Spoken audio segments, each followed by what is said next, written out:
C'est un ouvrage qui vient de paraître et qui conclut 7 années de recherche conduite avec le concours financier du Conseil de recherche en sciences humaines du Canada à travers une subvention Savoir.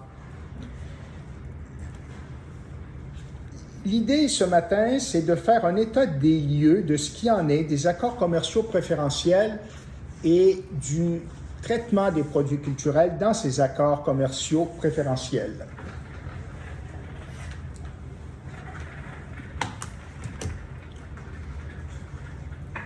Donc, l'ouvrage dont je vous parlais tout à l'heure, l'idée, c'est d'en tirer les principaux constats. Évidemment, pas l'ensemble des constats de tout le livre, on n'a pas assez de temps pour ça, mais ce qui s'en dégage des principales tendances pour ceux et celles comme nous qui sont intéressés par les avancées en matière de libéralisation dans le cadre des accords commerciaux préférentiels et de leurs conséquences pour la capacité des États parties de mettre en place des politiques culturelles.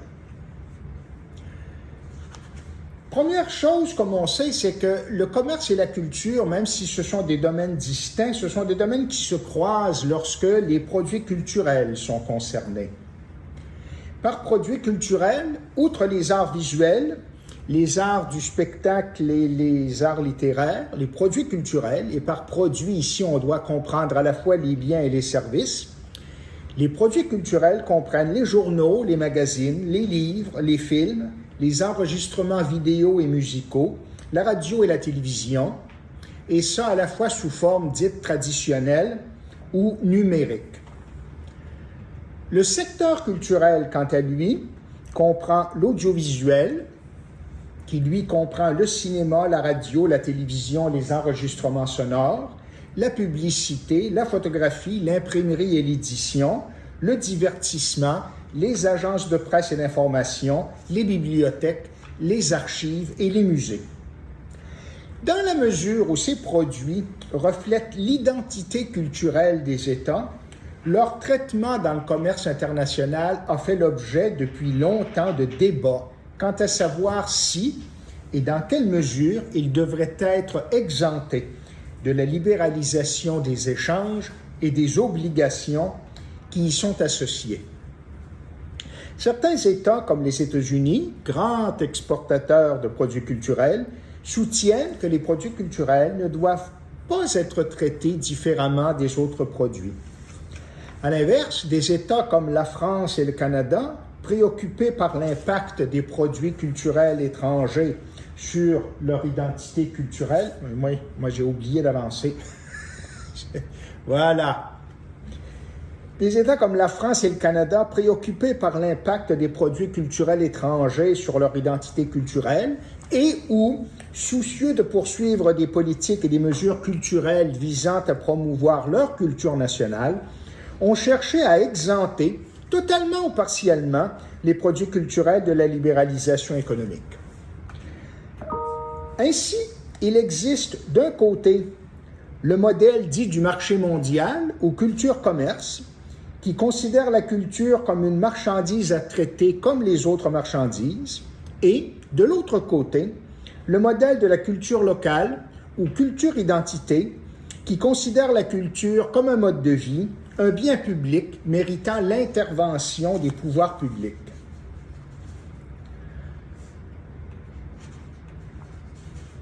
Le débat sur le commerce et la culture résulte essentiellement de la difficulté de concilier la marge de manœuvre et la flexibilité dont doivent disposer les pouvoirs publics dans la mise en œuvre des politiques culturelles d'une part, et la prévisibilité et la non-discrimination dans les échanges économiques internationaux d'autre part.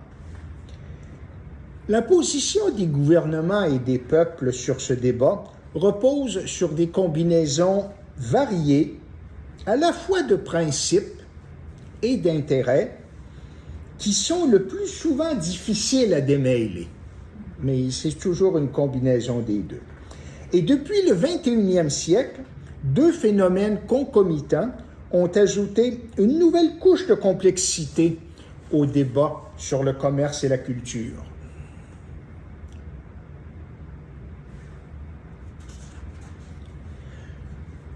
D'une part, face à l'impasse des négociations commerciales multilatérales, les États se sont tournés vers les accords commerciaux préférentiels pour servir leurs objectifs de libéralisation commerciale. Il en a résulté une prolifération de ces accords.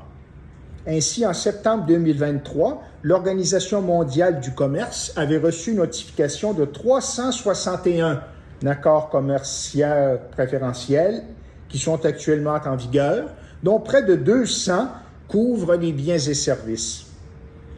La plupart de ces accords commerciaux préférentiels sont bilatéraux, transrégionaux, et presque tous prennent la forme de zones de libre-échange.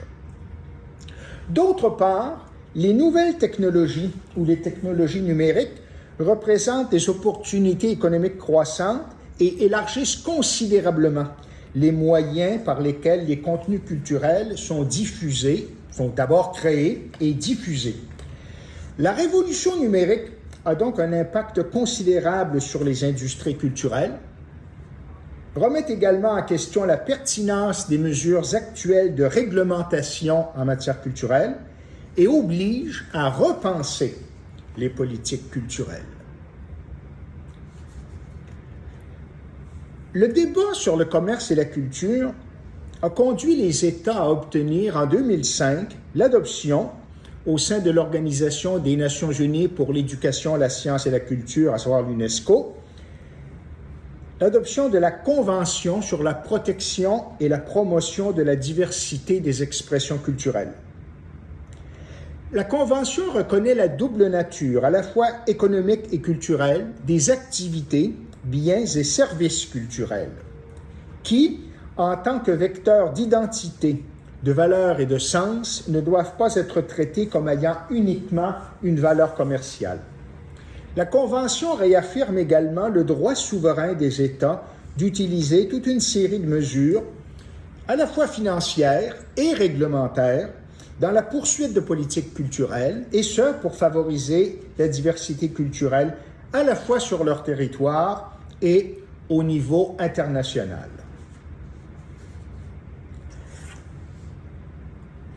Évidemment, l'idée de la Convention, c'était de pouvoir enchâsser dans le droit international et de le réaffirmer de manière claire le droit pour les États de mettre en place des politiques culturelles et, ce faisant, renforcer leur position face aux dispositions déjà existantes au sein du régime commercial international, à savoir l'Organisation mondiale du commerce.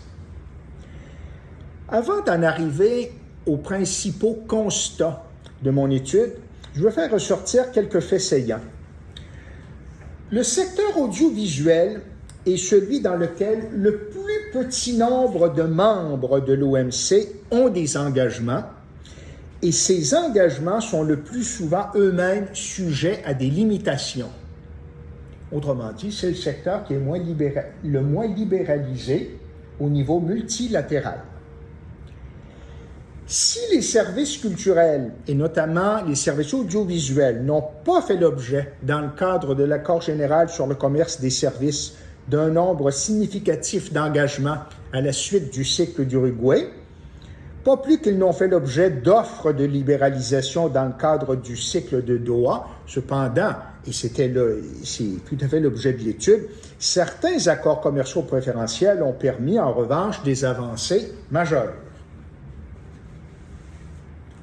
En fait, l'audiovisuel est l'un des secteurs où le contraste entre, d'une part, les engagements multilatéraux et, d'autre part, les engagements préférentiels ou bilatéraux, c'est là où le contraste est le plus grand, et notamment dans les accords commerciaux préférentiels impliquant les États-Unis. Alors, comme on est ici pour faire de l'autopromotion, pourquoi pas, j'ai publié un ouvrage en 2016 qui traite spécifiquement des accords commerciaux préférentiels des États-Unis sur le même sujet, alors que celui-là traite de beaucoup d'autres pays, comme on le verra dans quelques instants. Parmi tous les accords commerciaux préférentiels, on observe cependant des degrés variables de libéralisation des produits culturels. À cet égard, la raison est que de nombreux États sont peu enclins, comme ils le sont au niveau multilatéral, à ouvrir leur secteur culturel et sont favorables à une forme d'exception culturelle dans les accords commerciaux. C'est intéressant de noter aussi que les produits culturels représentent en même temps l'un des rares secteurs régulièrement soumis à un traitement spécial dans les accords commerciaux préférentiels. Et enfin, si les questions entourant le traitement des produits culturels dans le commerce international ont été bien documentées au niveau multilatéral, elles n'avaient pas jusqu'ici été systématiquement étudiées dans l'univers des accords commerciaux préférentiels. Donc, suite à ces faits saillants, les objectifs de l'ouvrage dont il est question aujourd'hui, l'ouvrage a pour but de dresser un tableau exhaustif de l'évolution du débat sur le commerce et la culture à travers une analyse des dispositions pertinentes des accords commerciaux préférentiels. Et à cet égard, l'ouvrage a 4 objectifs. L'ouvrage d'abord identifie et évalue dans quelle mesure les produits culturels ont été libéralisés dans les accords commerciaux préférentiels. L'ouvrage tire des conclusions quant à l'impact des dispositions des accords commerciaux préférentiels, dispositions relatives à la culture, et ce sur la capacité des États parties à poursuivre des politiques culturelles. Troisièmement, l'ouvrage analyse la relation entre les dispositions relatives à la culture dans les accords commerciaux préférentiels et les dispositions et directives sur les biens et services culturels dans le cadre de la Convention sur la diversité des expressions culturelles. Et enfin, sur la base des normes et dispositions relatives aux produits culturels issus de différents régimes, et là on est on est dans le droit international économique ici, des différents régimes traitant du commerce et de la culture, de contribuer, modestement évidemment, à la littérature sur la fragmentation du droit international. En termes de couverture, l'ouvrage couvre les accords commerciaux préférentiels impliquant l'Amérique du Nord, à savoir les États-Unis et le Canada, l'Europe. Pour ce qui est de l'Europe, il s'agit de l'Union européenne et plus spécifiquement de certains de ses membres actuels et anciens, à savoir la France, l'Allemagne, le Royaume-Uni, les Pays-Bas, le Portugal, et aussi en Europe, l'Association européenne de libre-échange, dans ce cas-ci en considérant la Norvège et la Suisse. L'ouvrage couvre aussi l'Océanie, à travers l'Australie et la Nouvelle-Zélande, l'Asie, 5 des principaux pays asiatiques, à savoir la Chine, l'Inde, le Japon, Singapour et la Corée du Sud, l'Amérique latine, avec le Chili, la Colombie, le Mexique et le Pérou, et enfin l'Amérique centrale, avec le Costa Rica, le El Salvador, le Guatemala, le Honduras, le Nicaragua et le Panama. Ces pays et groupements ont été parmi les plus actifs sur le front des accords commerciaux préférentiels, tant en termes de nombre que de couverture de leurs accords respectifs. Ces pays comprennent également les principaux acteurs du débat commerce-culture et ils illustrent la diversité des positions adoptées par les États à l'égard des produits culturels dans les accords commerciaux. De sorte qu'au total, l'enquête porte sur 26 pays et 167 accords commerciaux. Avec 167, j'ai pratiquement analysé tous les accords commerciaux préférentiels existants qui couvrent les services. Pas tous les États parties, par contre, mais tous les accords et les dispositions qui renvoient aux produits culturels dans les textes de ces accords. Mais la présentation aujourd'hui porte surtout sur les exceptions spécifiques ou les engagements spécifiques pris par les États en matière culturelle. Comme je disais, on va à l'essentiel. Pour le reste, il faut jouir de ma prose dans la langue de Shakespeare en lisant le livre, soit dans sa version papier ou dans sa version en ligne. En passant, la version en ligne est beaucoup plus abordable que la version papier. Il y a une bonne différence, alors. Vous pourriez vous permettre la version en ligne. Précision, je m'attache à la question des services culturels, parce que les préoccupations concernant le traitement des produits culturels dans les accords commerciaux tournent essentiellement autour des services. En fait, la plupart des produits culturels, notamment audiovisuels, relèvent de la catégorie des services. Il est intéressant de souligner que les biens culturels font rarement l'objet d'un traitement particulier dans les accords commerciaux et sont généralement traités comme n'importe quelle autre marchandise. L'ouvrage, donc, se concentre sur les services. Un autre facteur qu'il est essentiel de souligner tient aux modalités de négociation des accords commerciaux préférentiels relativement aux services. Dans le cadre de l'approche dite des listes positives, comme dans les négociations de l'accord général sur le commerce des services, seuls les secteurs et mesures spécifiquement inclus sont sujets à des engagements de libéralisation. En revanche, dans le cadre de l'approche des listes négatives, utilisées notamment dans les accords commerciaux préférentiels des États-Unis, les secteurs et mesures qui ne sont pas spécifiquement exclus sont libéralisés par défaut. Si certains pays, comme l'Australie, le Canada, le Chili, la Colombie, le Mexique, le Panama, le Pérou et les États-Unis ont négocié la totalité ou la plupart de leurs ACP selon l'approche des listes négatives, d'autres, comme la Chine, l'Inde et l'Union européenne, ont principalement eu recours à l'approche des listes positives. Il est aussi intéressant de noter que dans le cas du Japon, de Singapour et de la Corée du Sud, en fonction de leurs partenaires commerciaux, certains de leurs ACP, négociés avec des listes positives, comportent donc des engagements spécifiques sur les produits culturels, tandis que d'autres, en raison des listes négatives, comportent des exceptions spécifiques concernant le secteur culturel. La plupart des accords couvrant les services reposent sur des listes négatives. Je souligne par exemple que la Chine a commencé depuis peu à négocier ses accords selon les listes négatives ou des accords qu'elle a revus depuis. Ce n'est pas couvert ici parce que mon enquête s'arrête aux accords qui étaient en vigueur au début septembre de l'an dernier. Mais comme il s'agit d'un domaine qui évolue toujours, l'approche des listes négatives devient de plus en plus utilisée dans le cadre des accords commerciaux préférentiels.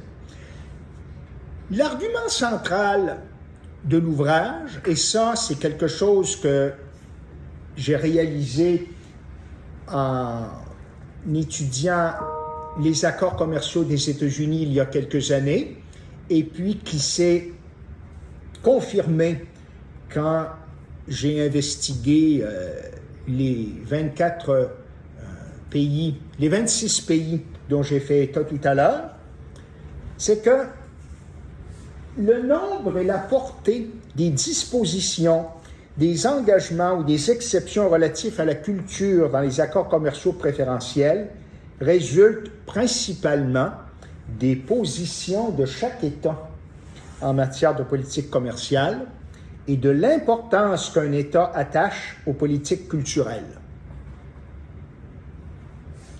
Ça, c'est intéressant parce que l'idée veut que, compte tenu de leur caractère habituellement bilatéral et de l'asymétrie des parties en présence, les négociations d'accords commerciaux préférentiels sont réputées être de meilleurs cadres que les négociations multilatérales pour permettre aux grandes puissances de poursuivre leur programme de libéralisation et garantir leurs préférences en matière de politique commerciale.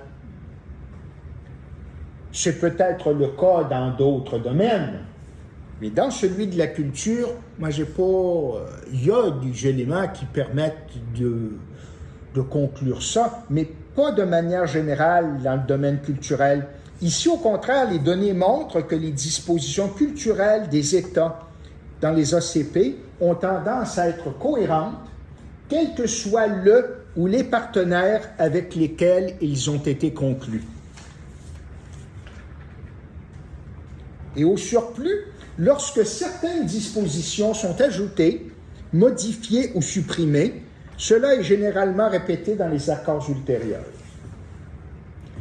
Une raison, c'est qu'au moins en partie, une fois que les États ont souscrit à des obligations de libéralisation, ici dans le domaine des services culturels, beaucoup, sinon la plupart, s'appliquent indistinctement. Vous ne pouvez pas prescrire un niveau de contenu national dans les médias publics et que ces contenus varient selon les partenaires commerciaux puis les dispositions. Donc, ça s'applique le plus souvent indistinctement. Pour ça que je dis, il est difficilement concevable que des réglementations différentes dans un tel domaine soient en place pour différents partenaires commerciaux. Ça a une implication clé par contre. Ça veut dire que pour les États partis aux accords commerciaux préférentiels, ceux qui sont les plus libéralisateurs, comme c'est toujours le cas des ACP avec les États-Unis, ce sont donc les ACP avec les États-Unis qui fixent les limites de l'action des pouvoirs publics en matière culturelle. Ce qui explique qu'en 2016, mon premier volume traitait d'abord et avant tout des accords commerciaux américains parce que c'était ceux qui avaient le plus d'incidence sur l'évolution du débat commerce-culture dans le cadre des ACP. Les principaux constats de mon étude.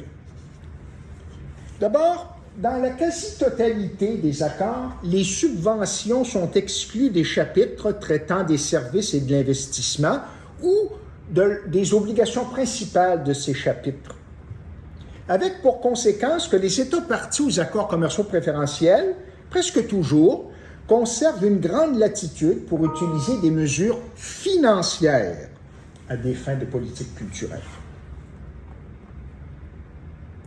Ce qui est intéressant aussi de noter, c'est que certains États ont des approches qui se démarquent en ce qui concerne leurs exceptions ou engagements en matière culturelle dans leurs ACP.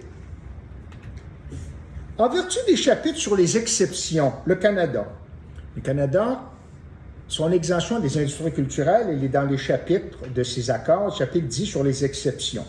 Dans presque tous les cas, le Canada a une exemption générale pour les industries culturelles, bien que cette exemption ait une clause de rétorsion dans son accord avec les États-Unis, qui est à présent la CEOUL, et avant l'ALENA et l'accord Canada-États-Unis. Dans l'accord général, dans l'accord économique et commercial global avec l'Europe et le partenariat transpacifique global et progressiste, il existe plutôt une exemption culturelle chapitre par chapitre qui ne s'applique qu'aux domaines pour lesquels une telle exemption est demandée. Mais quelle que soit l'approche, le Canada a gardé une flexibilité presque totale à des fins de politique culturelle. Une autre approche qui se démarque, c'est celle de l'Union européenne, qui exclut systématiquement les services audiovisuels de ces accords commerciaux, et ce, dans les chapitres sur les services et l'investissement, tout en s'engageant dans d'autres secteurs culturels.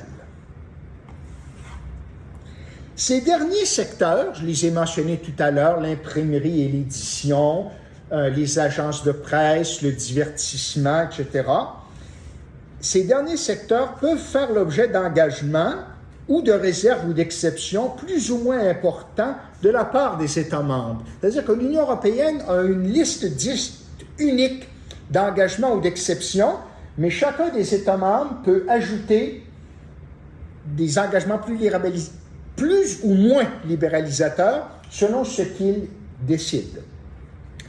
Donc, dans les cas de la France, de l'Allemagne et du Portugal, ces derniers sont généralement moins libéralisateurs. Donc, ou moins d'engagement ou plus d'exceptions. Pour ce qui est des autres pays européens, suivant l'exemple de l'Union européenne, le Royaume-Uni, la Norvège et la Suisse s'abstiennent eux aussi pour l'essentiel de libéraliser le secteur audiovisuel, mais le font pour les secteurs non audiovisuels.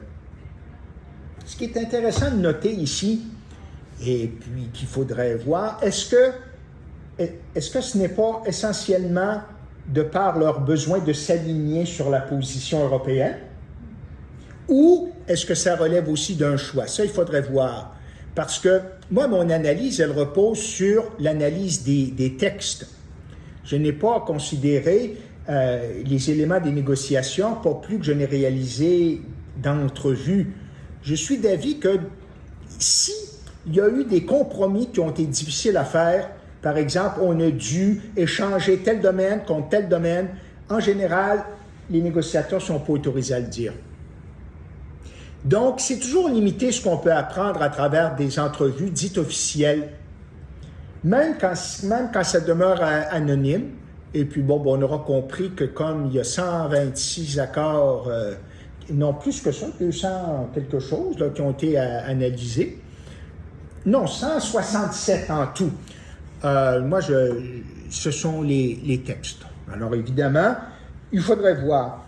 Mais dans le cas de l'Europe, ce qui est intéressant de noter, à la fois pour l'Union européenne et l'AELE, l'accord de libre-échange l'accord de libre-échange européen, l'accord européen de libre-échange, l'AELE,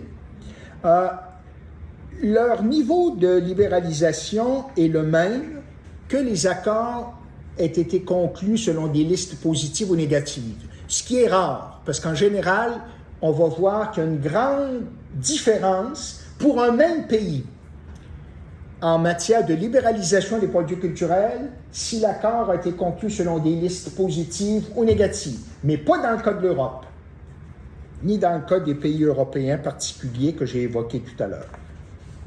Parmi d'autres principaux constats, il y a la Nouvelle-Zélande qui, dans presque tous ses accords, a une exception calquée sur les exceptions générales de l'OMC pour les arts créatifs. Et cette exception renvoie à tous les secteurs culturels, sauf la radiodiffusion.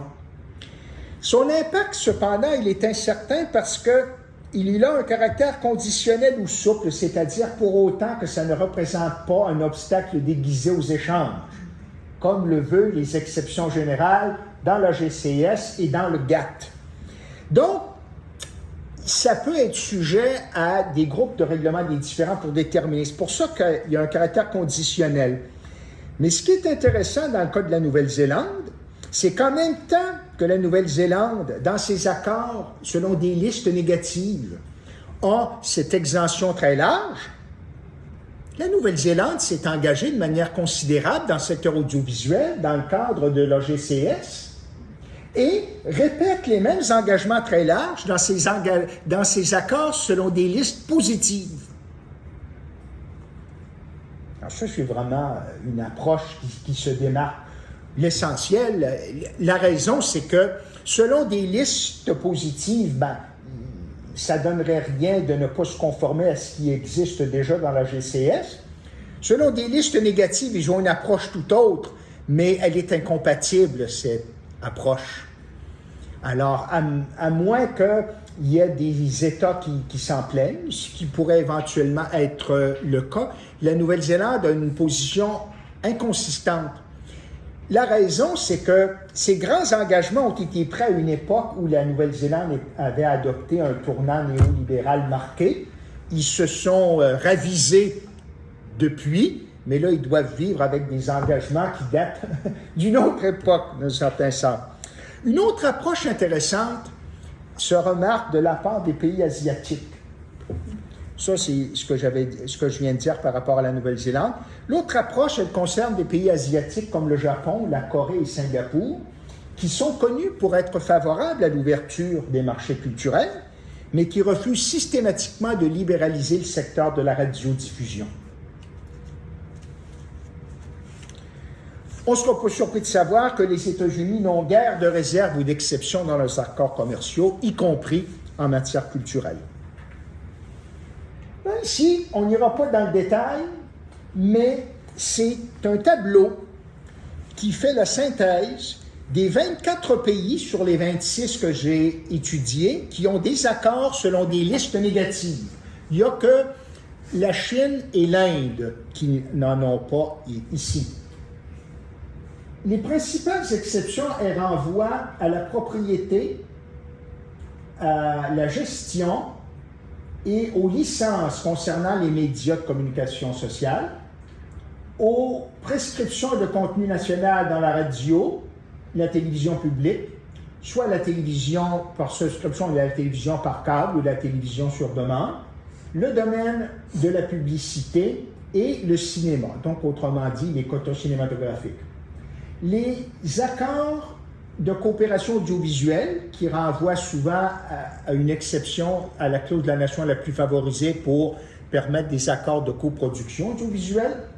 Ensuite, des exceptions spécifiques concernant le domaine du divertissement, des exceptions plus spécifiques concernant les médias écrits, la radiodiffusion, les services audiovisuels, mais ces dernières exceptions sont des dispositions dites plus larges, comme celles concernant les arts créatifs qui renvoient à la Nouvelle-Zélande, aux industries culturelles, comme dans le cas du Canada, ou aux nouveaux services, entendons par là les services numériques. Beaucoup d'exceptions dites traditionnelles qui vont jusqu'à entertainment, divertissement, sont prises par la très grande majorité des États. Et ce qui frappe aussi ici, c'est que beaucoup d'États ont des exceptions très larges quelquefois concernant, par exemple, les arts créatifs ou les industries culturelles ou les nouveaux services ou la radiodiffusion. Mais là, on va voir qu'il y a une nuance à faire par rapport à ça. Ce qui se dégage des principaux constats de ce tableau dit 11.1, c'est que presque tous les 24 États partis au ACP avec liste négative ont des réserves ou exceptions, comme je l'ai dit tantôt, concernant la propriété, la gestion ou l'octroi de licences pour les médias de communication sociale. Bien que les 3/4 des États partis au ACP maintiennent des exigences de contenu national, à des degrés divers dans les domaines de la radio, de la télévision et ou du cinéma, 1/4 ne maintient aucune exception de ce genre.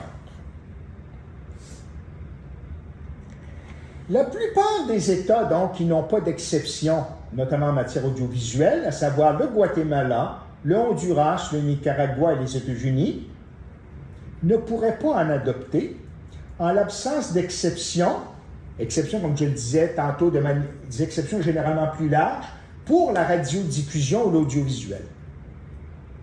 Mais même quand ils en ont, comme le Salvador et le Panama, ont de telles exceptions assez larges au profit du domaine culturel, de telles exceptions ne figurent que dans un nombre limité de leurs accords, ce qui soulève des questions quant à leur applicabilité, forcément.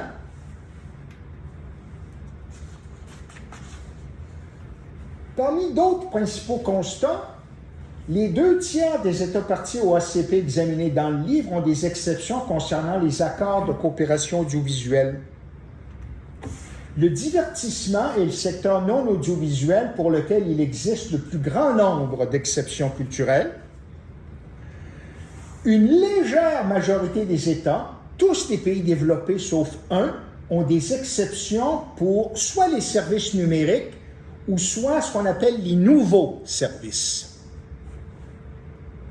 Et enfin, la Colombie est le seul pays en développement à avoir une telle exception concernant les services numériques.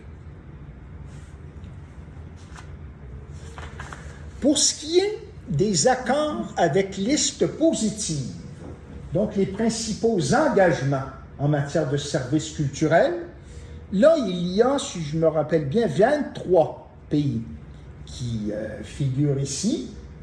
Là, on voit que, regardez, pour ce qui est de la deuxième catégorie la plus importante, l'audiovisuel, il y a relativement peu d'engagement.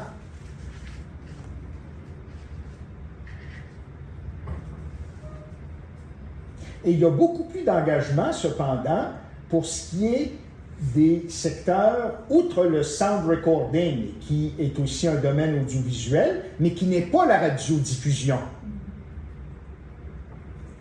Le divertissement, les agences d'information et, ici, j'ai mis ensemble là, les bibliothèques, les archives et les musées. Donc, pour ce qui est généralement de l'audiovisuel, il n'y a pas tant d'engagement que ça. Ça nous rappelle un peu, si on veut, l'accord général sur le commerce des services au niveau multilatéral. Mais là, ici, les principaux constats qui se dégagent de ce tableau 11.2, c'est que toutes les parties au ACP avec liste positive ont pris des engagements dans des secteurs culturels autres que l'audiovisuel. Le secteur audiovisuel, en revanche, fait l'objet d'engagements essentiellement partiels de la part d'un peu plus d'un tiers des pays, les 23, donc, soit 8 de ces pays. Hormis la Nouvelle-Zélande, qui, je le disais tantôt, a des engagements dans tous les sous-secteurs de l'audiovisuel, à l'exception de l'enregistrement sonore, le Japon, la Corée et Singapour, comme je l'ai mentionné tantôt, tous des pays asiatiques, n'ont aucun engagement dans le domaine de la radiodiffusion. Il faut aussi noter que si de nombreux pays en développement n'ont pas d'engagement ou des engagements limités dans le domaine de l'audiovisuel, ici, là, en vertu des accords par liste positive, ils n'ont peu ou pas d'exception pour ce secteur dans le cadre de leurs ACP à liste négative.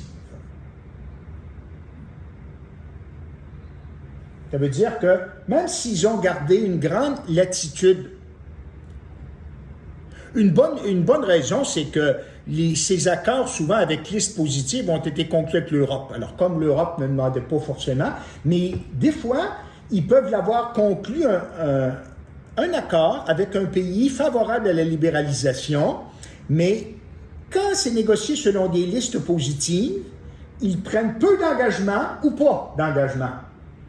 Mais en revanche, si c'est un accord par liste négative, là, ils prennent c'est-à-dire, ils prennent pas d'engagement, ils prennent pas d'exception. De sorte qu'il y a une contradiction. Alors, ça ne sert à rien qu'ils aient gardé ici de la latitude dans leurs accords avec liste positive, puisqu'ils n'ont pas cette latitude dans leur accord avec liste négative. Et comme invariablement, ce sont toujours les accords les plus libéralisateurs qui finissent par déterminer la marge de manœuvre d'un État en matière culturelle, ça, c'est quand même intéressant à souligner. C'est pas le cas de l'Europe, mais c'est le cas de beaucoup d'autres pays, pas tous par contre, mais beaucoup de pays en développement. Les États asiatiques, au contraire, le Japon, il y a une grande cohérence entre ces accords selon les listes positives et négatives. On ne libéralise pas la radiodiffusion, que ce soit un accord positif ou négatif, comme je le disais tout à l'heure. C'est pour ça que je le répète ici. En revanche, pour la plupart des pays en développement, il y a un contraste important selon les modalités de négociation. Et c'est pourquoi j'évoquais les modalités de négociation au départ de ma présentation tout à l'heure. C'est que, pour moi, ça me semble particulièrement évident, et ça, surtout pour les pays d'Amérique centrale, ça témoigne de l'impact des modalités de négociation. C'est-à-dire que c'est pas tant un État qui va demander des concessions. C'est quand un État négocie, selon des listes positives, il va avoir tendance à penser davantage à protéger certains secteurs, dont celui de la culture. En revanche, quand c'est le temps de négocier un accord selon des listes négatives, on n'y pensera pas forcément. Mais l'impact des modalités de négociation, pour ce que j'ai pu noter, moi, s'arrête là, pour l'essentiel. Alors qu'au contraire, certains vont dire, non, dans le cadre d'un accord avec liste négative, vous avez une insistance de la part des partenaires commerciaux pour qu'ils libéralisent davantage ou qu'ils justifient leurs exceptions. Il n'y a rien qui permet de le conclure sur la base des dispositions qui existent dans les textes. Où il y a une nuance à apporter, puis ça, je ne l'évoque pas trop longuement ici pour des raisons de temps, c'est dans le domaine numérique. Mais dans le domaine numérique, où ce sont les États-Unis qui insistent dans le domaine numérique, en même temps, la plupart des pays en développement n'ont pas une très grande sensibilité par rapport au domaine numérique.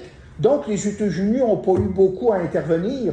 Ils ont, comme on dit, parce que ces accords ont été conclus selon des listes négatives, c'est un secteur qui va être libéralisé par défaut. Parce que même quand il y a des contenus, des prescriptions de contenu national qui figurent dans leurs exceptions, en général, ça ne renvoie qu'aux médias traditionnels et puis c'est bien clair dans la définition. Donc, on ne voit pas comment ça pourrait s'appliquer au domaine numérique.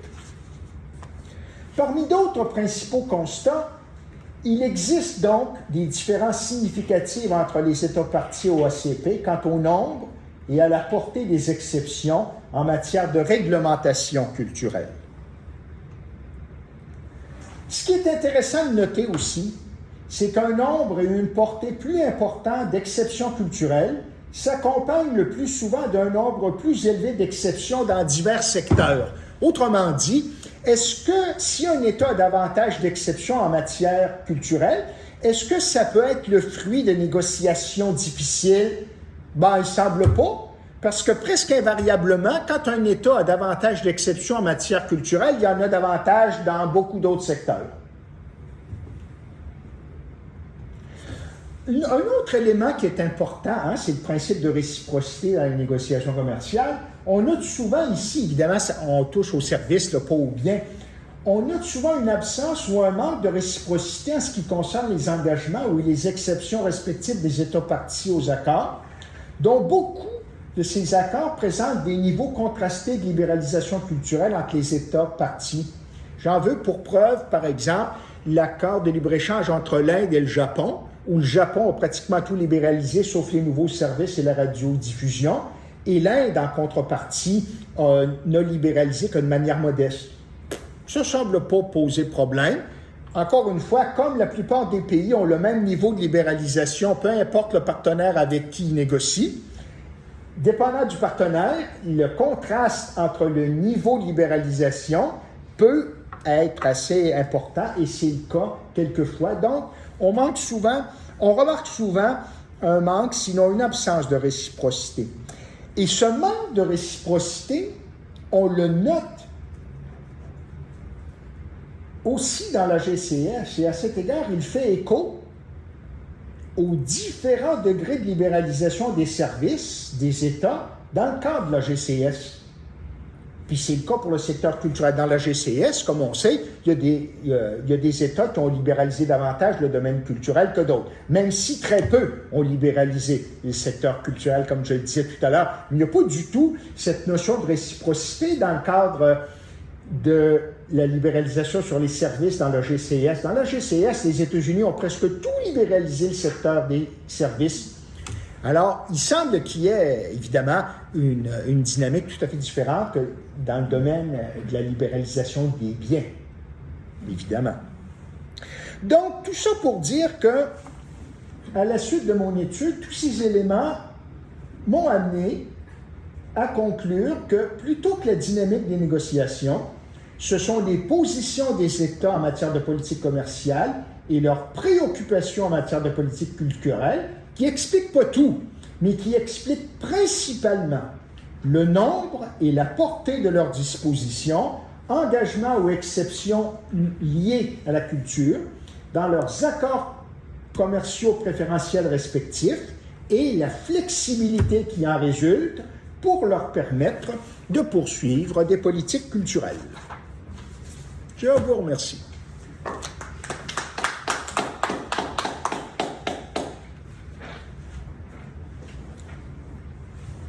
Alors, merci beaucoup, Gilbert Gagné, de cette excellente présentation, fort dynamique, je veux dire, très bien menée. Je retrouve mes notes.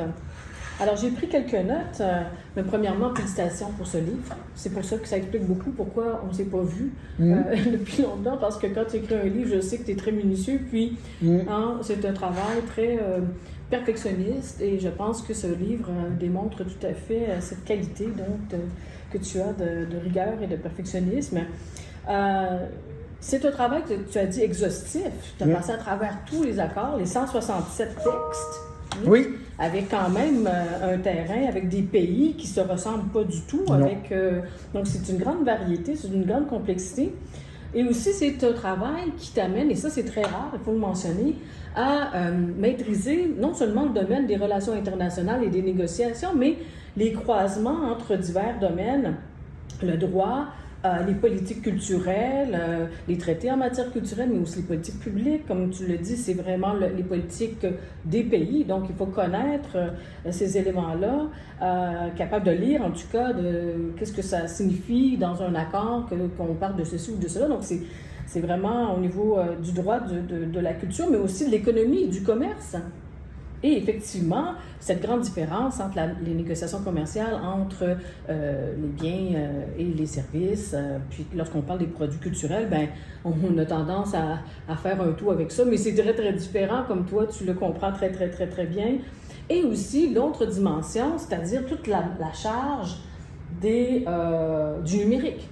C'est-à-dire que tu comprends le langage des machines et l'impact que ça peut avoir sur la culture, sur les produits, les services culturels, sur les négociations et aussi en relations internationales, un domaine qui est quand même aussi interdisciplinaire. Tu es capable de comprendre les asymétries de positionnement et les négociations depuis au moins la création du GRIC, quelque part, dont tu es directeur.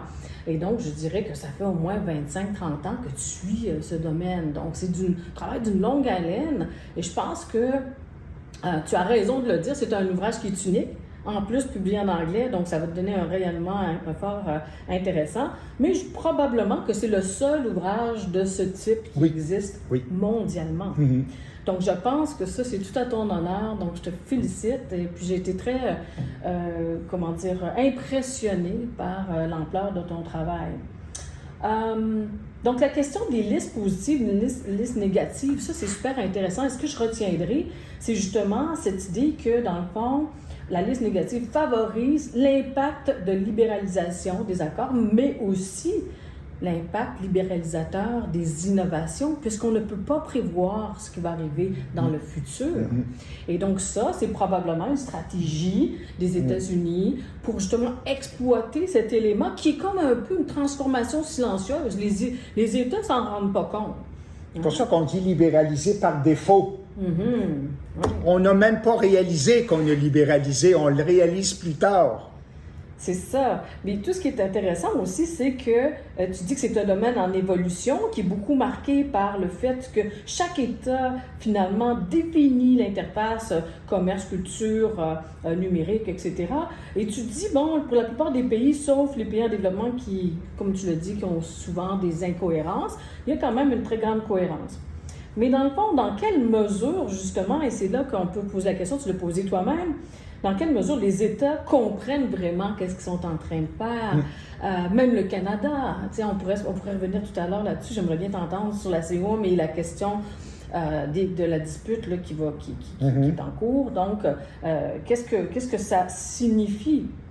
La fragmentation du droit, finalement, ça me fait réfléchir que même si le droit est fragmenté, la matérialité des industries culturelles n'est pas fragmentée, elle. Non. Parce que ça, je pense que ça serait un autre livre à faire. Ça, j'aimerais ça peut-être t'inviter à le faire avec moi. C'est-à-dire que peu importe la complexité, cohérence ou incohérence, mais les pays, finalement, n'ont pas vraiment beaucoup de prise. Qu'ils le mettent dans une liste positive ou dans une liste négative en exception, ils n'ont pas de prise, finalement, parce que la plupart des pays européens, même s'ils n'ont pas libéralisé, ben, ils sont quand même en train de faire face à Netflix et puis à ces grands joueurs. Donc, moi, ce qui m'intéresse beaucoup, c'est cette grande division, ce grand écart entre le droit, les négociations et ce qu'on veut faire, notamment avec la Convention de 2005 et tous ces développements, son évolution. Mais finalement, on n'arrive jamais à rattraper la matérialité de ces grandes plateformes de streaming qui nous envahissent. Peu importe, je dirais, les efforts. Mais quand dans un accord, on s'est gardé la latitude pour agir, ce qui aide l'Europe, évidemment, c'est qu'elle n'a pas d'accord de libre-échange avec les États-Unis. Ce n'est régi que par les dispositions modestes de l'AGCS. Et puis, voilà. Et puis, bon, ben, le Canada, on a gardé une marge de manœuvre. là, ben, comme tu dis, moi, je pourrais répondre à la question que tu as par en rapport fait, à ça. les questions, j'aimerais bien te poser, finir mon intervention, elle est terminée.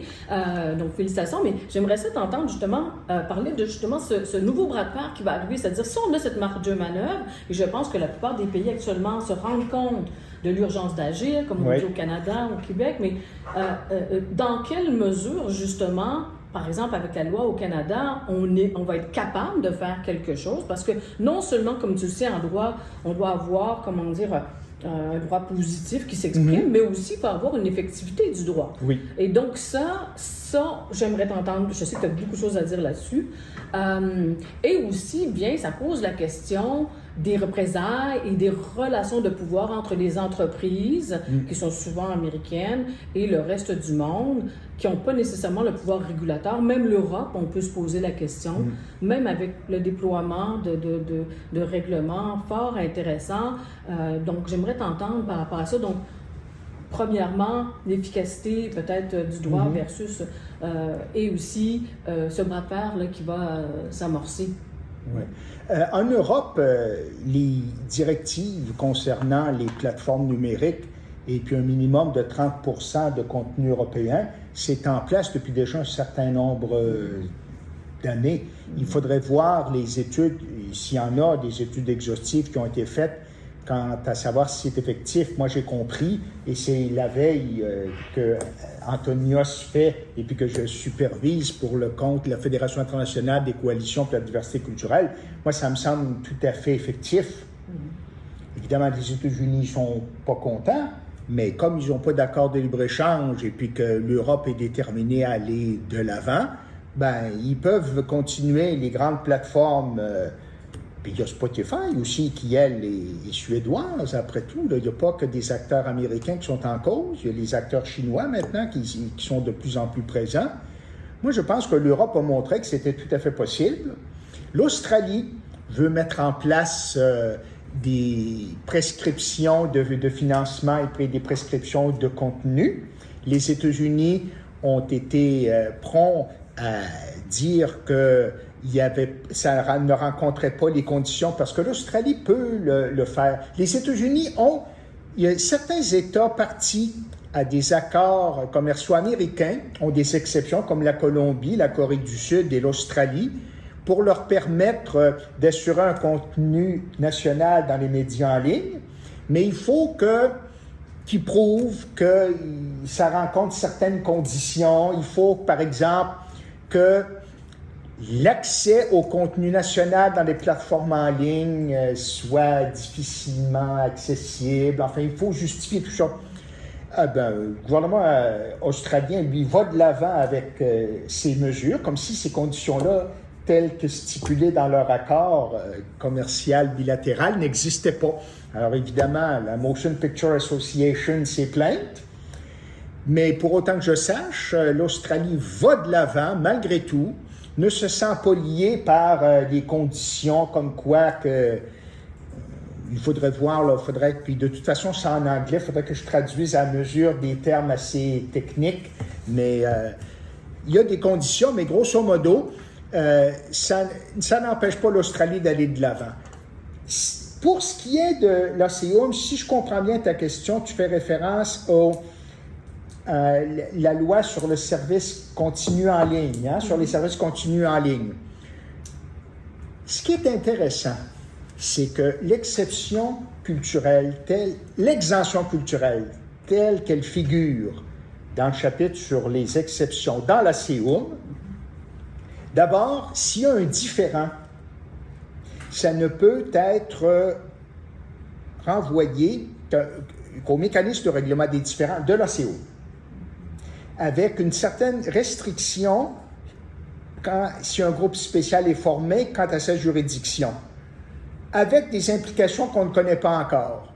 Mais, pour répondre à ta question, c'est intéressant parce que moi, je suis d'avis que si le Canada va de l'avant avec une mesure, autrement dit, le Canada définit la radiodiffusion comme incluant à la fois les médias traditionnels et les nouveaux médias.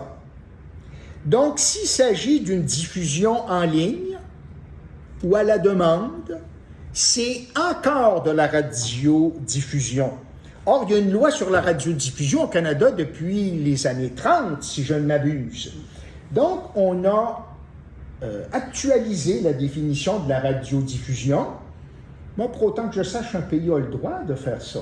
Les États-Unis ont le droit, eux, de dire que tout ce qui est en ligne, ça ne doit pas être assimilé à de la radiodiffusion. Mais ça, c'est... La clause de mesure compensatoire, c'est-à-dire ça peut-être... Oui, mais ça, j'y viens. C'est ça, j'y viens. Mais la radiodiffusion, donc, si le Canada dit, nous, on considère que peu importe le mode de diffusion, il s'agit de radiodiffusion, bon, ben, ça peut justifier. Et dans la mesure où la loi renouvelée sur la radiodiffusion au Canada inclut maintenant les plateformes en ligne pour les soumettre aux mêmes conditions que celles qui s'appliquent depuis des décennies aux médias dits traditionnels, ben, c'est l'équité enfin. Et ben, si les médias étrangers de radiodiffusion sont soumis aux mêmes conditions que les médias canadiens de radiodiffusion, mais on rencontre le principe du traitement national et de la non-discrimination, et on ne peut utiliser la clause de rétorsion dans l'ALENA que si une mesure culturelle enfreint les obligations de la CEUM, et ces obligations, ben, c'est la non-discrimination et le traitement national. Donc, je pense que c'est pas... Je crois que les États-Unis ne seraient pas autorisés à adopter des mesures de rétorsion. Évidemment, comme on dit en anglais, le diable est dans les détails.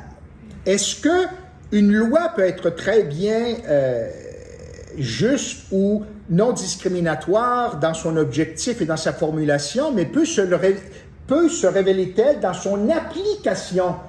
Mais encore une fois, dans l'application d'une loi, si les fournisseurs étrangers et nationaux d'un service sont soumis aux mêmes lois, non, ça c'est... Mais s'il y a un impact différent, ça c'est pas forcément une raison pour dire que c'est discriminatoire. Il faut que l'impact différent résulte d'une volonté ou d'une disposition spécifique dans la loi. En tout cas, ce sera un groupe spécial de règlement des différends de le déterminer. Mais moi, je vais plus loin. C'est-à-dire, la plupart des gens pensent que les États-Unis vont avoir droit d'utiliser la mesure, la clause de représailles. Oui, c'est parce que, traditionnellement, dans le domaine de la radiodiffusion, la propriété des entreprises de radiodiffusion au Canada ne pouvait être que canadienne. Donc, évidemment, le domaine de la radiodiffusion était en lui-même discriminatoire parce que les étrangers ne pouvaient pas y participer ou étaient sujets à des restrictions pour lesquelles les fournisseurs nationaux n'étaient pas soumis. Donc, c'était forcément discriminatoire. Ça renvoyait forcément à une infraction à l'accord de libre-échange et donc à la possibilité d'adopter des mesures de rétorsion. Dans ce cas-ci, dans la mesure où la condition du traitement national est respectée, les États-Unis ne peuvent pas. Mais comme je le dis dans mon livre, ils n'auraient pas le droit légalement de le faire. S'ils veulent le faire politiquement, ben, ils pourront le faire. Puis probablement qu'ils ne se gêneront pas pour le faire.